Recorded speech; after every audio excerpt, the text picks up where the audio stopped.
Your phone wants your attention, your boss wants your time, everyone wants something. But what do you need to stay centered? Welcome to Energy Alignment for Entrepreneurs, where we help driven people find peace without losing their edge. Today we explore how to find your center when everything feels chaotic, why your environment affects your energy more than you may realize, and what to do when you can't focus on anything anymore. So, if we look at that initial line of the phone, the boss, everyone wanting something, but the question being, what do you need to stay centered? This is where life can feel like a whirlwind, a tornado. When you're fully aware that something isn't as smooth as it could be for you, but you have other responsibilities. There's a dynamic here. It's not just as if you could live your life only for you. That's not what life is about. Deep within the truth of this universe, you can feel that humanity is meant to work together. You can feel it when you have good conversations, when you throw catch, you play catch, or you play a game that you couldn't play by yourself with another individual, basketball, football, whatever it may be, tennis. You can feel there's power in connecting with other humans. So the question really is, how do you stay centered whilst interacting with the world and other humans? Because if you don't stay centered, you kind of will get into what happens, but I'm sure you felt the culmination of not being present. But then if you isolate, and you kind of hide, that's not it either. I'll lead a little bit here with a quick story. And there's a point in my life where I had a certain job where I was interacting with the world, but it also gave me a lot of time with myself. And I've honestly always had jobs of that nature, which is interesting just in itself. But when you find your life presenting you with an opportunity which is alone time, time with just you and your thoughts, your psyche, you can see how when you interact with the world, you there's a influx of energy, right? And with that influx of energy, it's your responsibility to have clarity through that interaction. And if you can't have clarity whilst being alone with your own energy, how in the world would you ever expect to be smooth, calm, meditative, if you will, while playing out in the world with real people, real things, new energies beyond your own psyche? Yeah? So, that as a little introduction, let's look at how to find your center when everything feels chaotic. And your center isn't something that you find, right? It's this thing which is always there. So when everything feels chaotic, you're presented with the gift within the chaos, the eye of the tornado, if you will, the eye of the storm. In one of those older stories, what was it? I heard it from Jordan Peterson about King Arthur, right? They walked into the darkest part of the forest. Why? Well, when everything feels chaotic, what else are you going to do than be honest about the chaos? If you're resisting the chaos, you cannot feel what it's teaching you, what it's inviting you to see. If you're overcome by the chaos, then you don't have the strength to ask the questions to learn through the experience. If you feel the energy of the chaos and it's massive, but all at the same time, you are vulnerable, yet unmovable, you feel, but you're still fully there, then you learn. When you're with the energy that the world's provided you with, but you're noticing the changes in your psyche rather than being absorbed and swallowed by your psyche's movements, which comes in the form of thought. And thought is almost always going to be built from your past memory and your experiences. When you can notice the way that you think, then you can change the way that you think. When you change your relationship with your own sense of self in that psyche's thought mechanics, then the external, or even internal chaos is no longer what it once was. The wave is now inviting you to ride it. Whereas you used to be drowned or swallowed by the wave of chaos, now you realize you can pull out your surfboard and have a blast riding on that wave.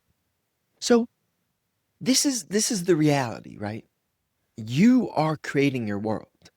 So the way that you speak matters. You're not going to have awareness of the impact of each word that you utter without first noticing the impact of each thought that you have. So you create your center. It's not really a center. It's more like a ubiquitous, it seems to be everywhere at once, sense. You don't really have a center. You have an awareness of energy. And your energy, it may be in your toes, in your heart, in your gut, in your mind. It may be outside of you when the man around you is doing something. The awareness of where your attention is probably is the most important thing to humanity. Because as you have awareness of your own attention and your energy, the things that you feel, then you can decipher what you feel and you can learn with discernment whilst you decipher. So the discernment comes into form when you realize the impact of how you speak. You'll notice if you really pay attention to the way that I speak, I'm not special, I'm just saying I know the power of the word, the spoken word. And therefore, the things that I utter are rolling off my tongue with a form of intent. It is not flavored by force, but it is understanding the power that we are creators. We are the creator. And when you embody the level of intelligence, again, the intelligence isn't mine. The intelligence is beyond me, beyond the sense of self, beyond just, but all humans are born with that intelligence. That intelligence is what pumps our hearts. So as long as you live, as long as you are alive, you have the connection to source. The important thing about this is you awakening to your own strength. And it all begins with paying attention to your psyche. Now, there will always be prerequisites to the awareness which allows you to even be conscious of your psyche, right? And what awakening practically is, I'm not telling you something you don't know. You know this. It's very simple. It's within the language that I'm about to say. Awakening is turning what was unconscious, what you were not conscious of, conscious. Holistically, naturally, the unconscious isn't meant to stay beneath the surface. Hence, waking up. You wake up to realize that you are both the individual droplets which create the sea and the entire sea itself. You can observe that beauty in conversation with other humans where you meet, where there's a true communion, where you are both free of egotistical force, effort, motive, and intent, and you relinquish that, you show up together and you listen. And this is why in all religious texts, the arts are to see, to hear, to listen, to observe. Many humans have spoke this, and that's because it's a fact, it's an irrefutable truth. All of life comes down to the arts of seeing, hearing, and observing. And when you can feel without distortion, you the how would you do this, right? How would you feel without distortion? This is all coming down to your relationship to your own honesty. You get honest not by seeking truth. You get honest by observing, seeing, and hearing your own lies, your own illusions. This is how you awaken. This is how you turn the unconscious conscious. By shining light, which in another form is attention, but attention plus illusion may distort the color of the light, right? Illusion plus light is basically putting a black lens over the sun. This is how the world works. You can't believe me though, because it doesn't matter. That we're not talking on a matter of belief. We're talking truth. And all you have to do to wake up the truth is to pay attention to your own psyche's thought processes and to see how your memory is projecting onto how you're thinking in this moment. When you are aware of the relationship between time and thought, memory, knowledge, and experience, and now, this current moment, then you naturally will deepen and expand the consciousness. As you do this work, you change the world. And my little dog, my little bud, come over here, sir. How are you doing, young man? So, we're 12 minutes in. Let's go through the next couple points swiftly. Why your environment affects your energy more than you realize. And hopefully you could still hear me. I just found a little, where is a little tick on my dog. Let me get this, and I'm going to talk through it. Okay, we got that off him. And so this is a perfect time, right? I don't need to go all philosophical. We'll look at my bud, right? He comes into the room. I'm recording a video. Should I be all formal, be like, hey, get out? Maybe in some moments that would be, but if I'm real honest, he's 8 years old. I love him with all my heart. And he can be in the room whilst I speak. He can be part of these videos. And it's just that. It's realizing that life is impermanent. And you have to be honest about what you truly care about.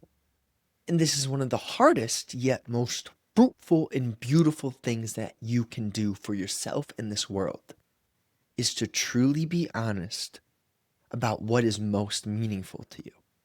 So your environment, you choose how your environment interacts with you. You are powerful. You do not have to be swayed by external energy. But all at the same time, you can feel it, you can hear it, and you can listen. But breathe through it. You know, if you lose your presence when someone's chaotic around you, how can you share with them in a fruitful way? You can't. So it's your accountability, it's your responsibility, it's your duty to carry that cross, which is your awareness. I don't know how aware you are. I don't know where you're at in your journey. But all I know is if you're listening to these words, this isn't coincidental. You're listening because I'm speaking to you. And I know whom I'm speaking to. I'm not doing this by accident. Now, what to do when you can't focus on anything anymore as we're 15 minutes and 25. Well, I digress with that. Recording time will change. We'll have some minor edits. What to do when you can't focus on anything anymore? Let's just practically give you a little process. When you can't focus on anything anymore, to me, that sounds as if there's a disconnection. And if there's a fundamental disconnection, you don't have to remain severed. You can reconnect now, immediately. So take a few breaths, if you will. Feel in your heart, feel in your gut, feel your fingers. Now, that's enough of that, right? You're there, you feel it. Now just consider, what is it that's taking up all your energy? Ask yourself the question, what is it? What am I thinking about? What am I hinged on? What's creating this disconnection? Can I understand it? Ask questions. Be curious and open and courageous. Because the quality of your questions will determine the quality of your answers. And when you ask honest, genuine questions, free of self-motive, you'll get something much more than an idea. You'll get an insight and an epiphany via light speed. Light speed is beyond time and thought, okay? You can feel the contrast between an idea taken from time and thought and an insight derived via light speed, okay? Sit with that. Inquire into what is light speed. Ask those questions, because then you'll get your focus back and you realize that you don't got to try to focus on anything. You'll let your awareness and attention, your truth, guide you in your everyday movements. Hey, so thank you so much for listening. I really appreciate you. You got this. It really isn't hard. Sometimes it can feel hard. So get moving, get writing, get asking yourself good questions, but piece together some healthy action that's going to create the life, the day, the moments that you're meant to live. Okay? One moment at a time. Thank you. I appreciate you. Love you. If you're interested in potentially working one-on-one, you want to get rid of the negativity, implement what we're talking about in this video, just check the link below. Reach out. Let's go. Share it with a friend if you know someone needs to hear this. Speak soon.